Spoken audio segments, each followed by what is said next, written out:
Welcome back to the Mountain Morning Show. We have a whole array of recycled material clothes with us this morning. I have Sara Sergent, owner, founder, CEO of Mountain Flower Apparel. How are you? I'm good. Thank you for having me on your send-off day. On my send-off day. Thank you. Well, we're both kind of crippled a little. Oh. You just tore your MCL? Yes, skiing with my little man. He's way faster than I am, so a couple tears in both legs, kind of. You know, it's got to be graceful and yet epic at the same time. So. Well, I appreciate you still coming. Oh, thanks for having me. This is nice. All right, let's talk about Mountain Flower Apparel. You guys are just a couple years old. Yes. Barely. Yes. Let's talk about your history. How did this come about? Well, I like to always reinvent myself. Recycling has been a part of my life since I was little. My mother has always been like at the forefront of recycling in the communities we lived in. When, in my younger years I ran, and one of my sponsors for international travel and competing was Hummelstein Recycling. Mm-hmm. So I've always had a long relationship, but yeah, really this came about, as a lot of projects do, over the dining room table. And my husband and I also own another local business, Alpine Distilling. And so we needed to make some shirts and apparel, and so Rob and I were talking. I was like, well, I could do that.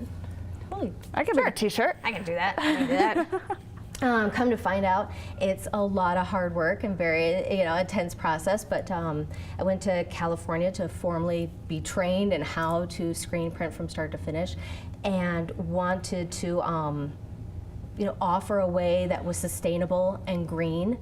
We use only water-based inks, work with fabrics that are sourced in the U.S. or sourced friendly with fair wages paid, things like that.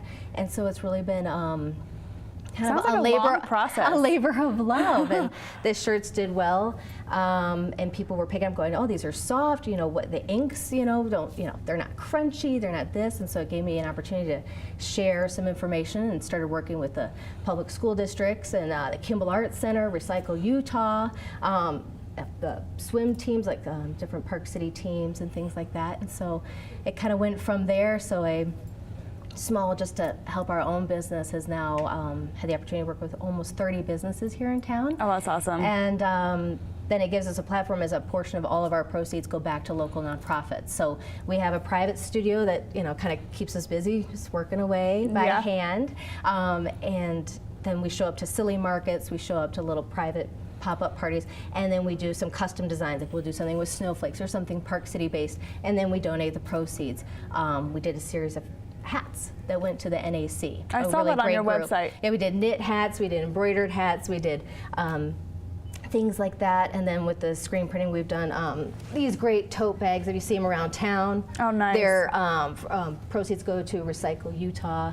Yeah, and then with that, with the pop-up markets, allows us to give back. And then every project, each local group we get to work with in town gives us then an opportunity to give, price breaks and things like that with local nonprofits when we make their shirts for fundraisers or things like that. I wouldn't even know where to begin on how to create recycled material clothes.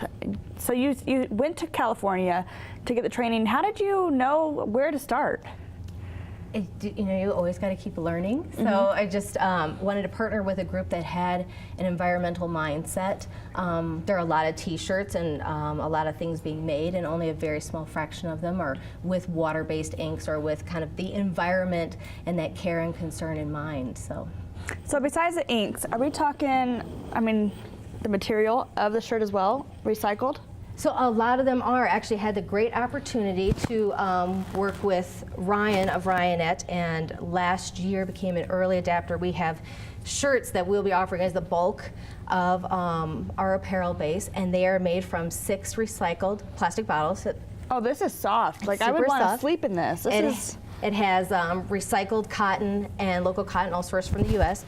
The great part about this project is the shirts are actually, the material being put together in Haiti, and it's a great program where it is paying fair wages, and families who have been separated and kids have been put into orphanages because the parents can't afford to raise their own children. Now we're being reunited because there are 2 big buildings that have opened up, and now we're, they're employing, we've got 100 people.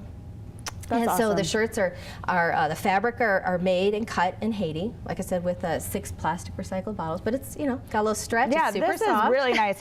Honestly, I would live in this shirt if I had it. I wouldn't take it off day or night. But yeah, and then they're put together here in the United States, and then it's been really great. So the pop-up markets at Silly Market will have these, and we'll start offering this. So, you know, Recycle Utah shirts will be of these. We've got the Barbarians, we've got Alpine, the school districts. Everyone will be have super soft shirts that are great, you know, for the environment. We're saving all these plastic bottles from. So what's the future of Mountain Flower Apparel, do you think? You know, really, it's just been. Hopefully, you know, to expand a little bit more, we'll open up maybe something that's a little bit more available to the public, because we're kind of hidden right now, because it's you're sneaking nice and into busy, just kind of businesses? show up and things like that. Yeah. Really just to bring more awareness. It's been great working with the like Parley's Park Elementary and teaching about Melissa Allen there is an amazing resource and teacher there, and she has done a great job with sharing with the kids how you can make artwork and not be harmful to the environment. So it's nice to kind of partner with projects like that and do things so the kids realize that, you know, you can still make a mess, have fun, and you're still being damaging the sustainable. environment. Yes. You're like the perfect example of someone who can actually make this happen. I mean, it seems hard in my head. How do you make a sustainable product? But you partner with great people. Yes, and you just went out and just did it. You just went out and taught yourself. You got the training, and now you're doing it. So I think you're an awesome example for everybody. Oh, well, thanks. All right, well, Sarah, thank you so much for joining us and for bringing your super soft shirts. I may have to steal one from you. Hint, hint. No, I'm kidding. But really awesome for you guys to give back to the community and to see your shirts being represented by all these companies here in Park City. It's local, and it seems like a lot of fun for all of you. It is. It's been great. All right, Sara Sergent, Mountain Flower Apparel, thank you so much. Thank you. All right, we have a lot more coming up on the Mountain Morning Show. We're going to be wrapping up the show in just a few minutes. Stay tuned right after this break.